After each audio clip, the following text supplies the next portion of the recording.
নমস্কার দর্শক বন্ধু, আমি দর্শকজমা ব্লগস। আশা করছি তোমরা প্রত্যেকে ভালো আছো, সুখে আছো। তোমাদের সুখ, শান্তি, সমৃদ্ধি কামনা করে আমি আরও একটি নতুন ভিডিও উপস্থাপন করতে চলেছি।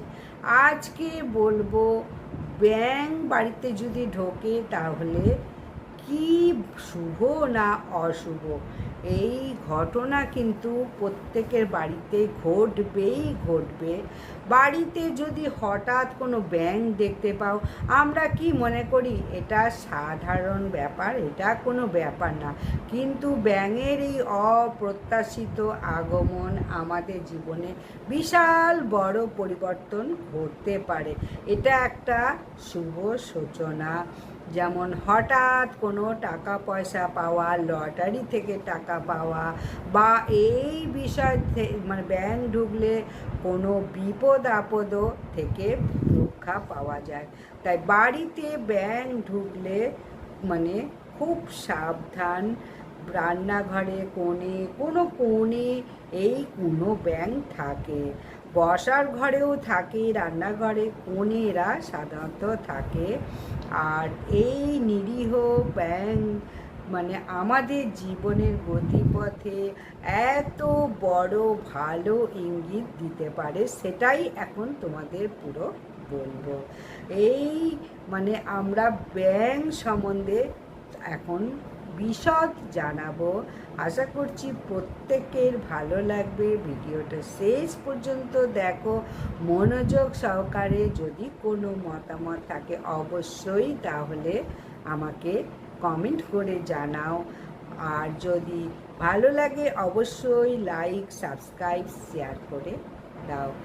প্রত্যেকে জানা দরকার, হঠাৎ ব্যাঙ বাড়িতে আসলে তাহলে কিসের লক্ষণ। কিন্তু আমি বলবো এই ঘটনাগুলো ঘটবেই। বর্ষাকালে সাধারণত ব্যাঙ মানে ঘরে দেখা যায়, বা বছরে অন্য কোনো সময় চারপাশ শুকনো খটখটে, রাতের অন্ধকারে থ্যাপ থ্যাপ করে ব্যাঙ ঘরে ঢুকছে। যদি ঘর দিয়ে ঢোকার কোনো ব্যবস্থা থাকে তাহলে সেই ব্যাঙ ঢুকলে সেটাকে আমি কি বলবো, এটা কিন্তু কোনো সাধারণ ঘটনা নয়। শাস্ত্রে বলা হচ্ছে এটা অপ্রত্যাশিতভাবে যদি আসে কোনো অলৌকিক ঘটনা ঘটতে পারে। ব্যাঙকে ভগবান ইন্দ্রের বার্তা বাহক হিসাবেও দেখা হয়। বিশ্বাস করা হয় দেবরাজ ইন্দ্র যখন বৃষ্টির মাধ্যমে কোনো বার্তা প্রেরণ করতে চান, তখন তার ব্যাঙ প্রতিরূপে আবির্ভূত হয়। দেশের বিভিন্ন জায়গায় এই রকম বিশ্বাস করেন। ব্যাঙের আগমন ঘরের স্বাভাবিক জিনিসটাকে নষ্ট করতে পারে, কিন্তু পরিবারের কোনো সদস্যের রোগ শোক, আর্থিক ক্ষেত্রে অপ্রত্যাশিত ক্ষতি অথবা কোনো শত্রুর গোপন ফাঁদের ইঙ্গিত বহন করে এই কোনো ব্যাঙ যদি ঘরের একটা নির্দিষ্ট স্থানে বারবার আসে, তাড়ানোর পরেও বিছানার আশেপাশে, পুজোর ঘরে, রান্নাঘরের কোণে, সিঁড়ির তলায় যদি ঘোরাঘুরি করতে দেখা যায়, সাধারণ হিসাবে মনে ভাবলে হবে না। এটা একটা সতর্ক দিচ্ছে যে এই অনেক অভিজ্ঞ পণ্ডিত গৃহস্থরা এই বিষয়ে অনেক লক্ষ্য করেছে যে যদি কোনো ব্যাঙ বারবার ঘরে প্রবেশ করে এবং কিছুক্ষণ সেখানে স্থিরভাবে থাকে কিছুদিন, তাহলে এটাই ইঙ্গিত দেয় গৃহে কোনো নেতিবাচক শক্তি বা কারোর অশুভ দৃষ্টি পড়েছে। আবার এটাও বলা হয় সেই পরিবারের কোনো সদস্যদের জন্য আগে সতর্কতা মানে বলে দেয়। কঠিন চ্যালেঞ্জের মুখে পড়তে চলেছে সেই পরিবার। এই জিনিসগুলো ঘটতেই পারে তার জীবনে। হঠাৎ করে কোনো আর্থিক ক্ষতি, এমনকি কাজের ক্ষেত্রে অনিশ্চয়তা, চাকরি হারানোর সম্ভাবনা, বেকারত্ব হওয়া, পরিবারের সদস্যের মধ্যে ঝগড়াঝাঁটি, কলহ, অশান্তি লেগেই থাকবে। আবার কোনো শারীরিক অসুস্থ হতে পারে।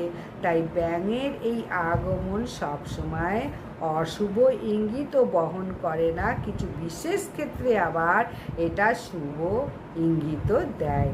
যেরকম বলবো, যদি কোনো ব্যাঙ পুজোর ঘরে প্রবেশ করে এবং কোনো একটা নির্দিষ্ট কোণে সে থাকে, আর যখন খাবার দেখে তখন সে খাবার নিতে বেরোয়, তখন মনে করা হয় দেবতারা নিশ্চয়ই আশীর্বাদ করতে চলেছে সেই পরিবারের।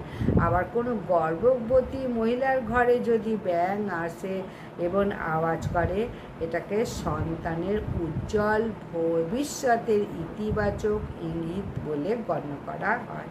তবে ব্যাঙের অপ্রত্যাশিত উপস্থিত মনে কিছু অস্বস্তি বা ভয় সৃষ্টি করে, তাহলে জানবে সহজ প্রতিকার কিছু করতে হবে, যেটা মানে বিপদ থেকে রক্ষা করবে। প্রথম বলবো, ঘরে ব্যাঙ দেখলে কখনো ভয় পেও না, সেটাকে আঘাতও করবে না, বের করারও চেষ্টা করো না।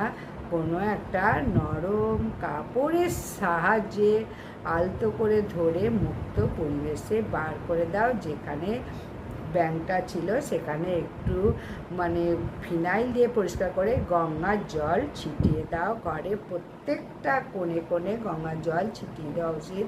সন্ধেবেলা ঘরেই ঠাকুর ঘরে একটা প্রদীপ জ্বালান, লক্ষ্মীনারায়ণ দেবীর কাছে একটি প্রার্থনা করুন, আমাদের গৃহে যেন কোনো অশুভ শক্তি প্রবেশ করতে না পারে, সকল বিপদ থেকে যেন আমাদের পরিবারকে রক্ষা করা হয়। এবং এটা বলা হয়, ব্যাঙ আসার 3 দিনের মধ্যে 1 মুঠো কালো তিল, 7টি লবঙ্গ, সামান্য ধুনো গুঁড়ো একসাথে মিশিয়ে জ্বলন্ত আগুনে নিবেদন করলে ঘরে সমস্ত অশুভ শক্তির প্রভাব কেটে যায়। আবার শাস্ত্রমতে শনি ও রাহুর অশুভ প্রভাব থাকলে ঘরে ব্যাঙের আগমন ঘটে। তাই শনিদেবের মন্দিরে গিয়ে সর্ষের তেলের প্রদীপ, একটু তিল দিয়ে সেখানে নিবেদন করতে হবে গ্রহের বাড়ির শান্তি কামনার জন্যে, গ্রহের শান্তি কামনার জন্যে। তাই আমাদের বাড়ি একটা শুধু মানে ইট কাঠ পাথরের স্থান নয়, দেবদেবীর আশীর্বাদেরও জায়গা।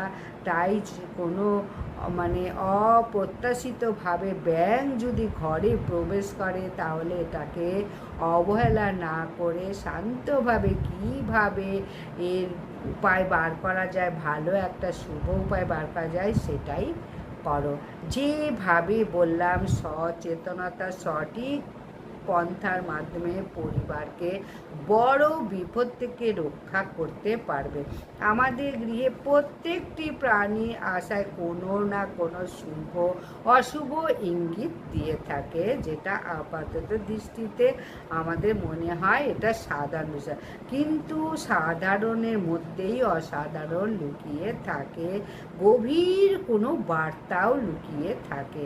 তাই এই বিষয়টা আমরা প্রত্যেকেই জানি। বাড়িতে যদি ব্যাঙের আগমনের প্রতিনিধিত্ব ঘটে, সেই বাড়িতে সাপের আগমন ঘটবে। এবং ব্যাঙ যদি বেরোয়, এটাও মানে সকলেই জানবে এবার বৃষ্টি হবেই হবে। তাই ব্যাঙ যদি বাড়িতে ঢোকে, ব্যাঙ যদি থাকে, অবহেলার চোখে দেখলে হবে না, নানান সমস্যায় জর্জরিত করে দেবে এই ব্যাঙ। তাই খুব সাবধান, কিভাবে ব্যাঙটাকে বাইরে বের করবে এবং কিভাবে সমস্ত ঘরকে মানে পরিষ্কার পরিচ্ছন্ন করবে, কী টোটকা অবলম্বন করবে, সমস্তটা বলে দিলাম। ব্যাঙকে কিন্তু অতি সাধারণ বলে মনে করো না। কোনো ব্যাঙই হোক বা সোনা ব্যাঙই হোক, যে কোনো ব্যাঙই বাড়ির গৃহে ক্ষতি হতে পারে অপ্রত্যাশিতভাবে ঘরে প্রবেশ করলে। তাই বলবো, খুব সাবধান, সতর্ক। এই ব্যাঙ কিন্তু সবসময় অশুভ বার্তা নিয়েই ঘরে প্রবেশ করে। তবে আর একটা কথা, বাইরে যদি ব্যাঙ দেখো ডাকাডাকি করে, ব্যাঙ খুব গ্যাঙর গ্যাঙর করে, জানবে এবার বর্ষা নামছে, এটাই আমাদের ইঙ্গিত দেয়। ব্যাঙ ডাকলেই আমাদের মা ঠাকুমা দিদিমারা বলতো আর বেশি চিন্তা নেই, এবার বৃষ্টি হবে। আর যদি ব্যাঙ না ডাকে, প্রচুর যদি গরম হয়, আমাদের গ্রামগঞ্জে দুটো ব্যাঙ ধরে বিয়ে দেওয়া হতো এবং সমস্ত বাড়ি বাড়ি সেই চাল ডাল তুলে রান্না বান্না করে সকলে মিলে বনভোজনও করতো, যাতে জল আসে বা বৃষ্টি আসে।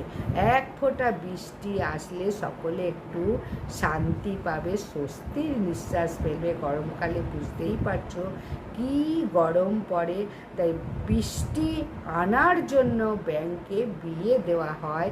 ছোট্ট ছোট্ট দুটো বাচ্চা ব্যাঙ ধরে বিয়ে দিতে হয়, তাহলে বৃষ্টি আসবেই আসবে। এই উপায়টাও অবলম্বন করতে পারো। নমস্কার, বিদায়। ভিডিওটা যদি ভালো লাগে অবশ্যই লাইক সাবস্ক্রাইব বেশি বেশি করো। পরবর্তী আরও একটা গুরুত্বপূর্ণ ভিডিও নিয়ে আসছি, ততক্ষণের জন্য বিদায়।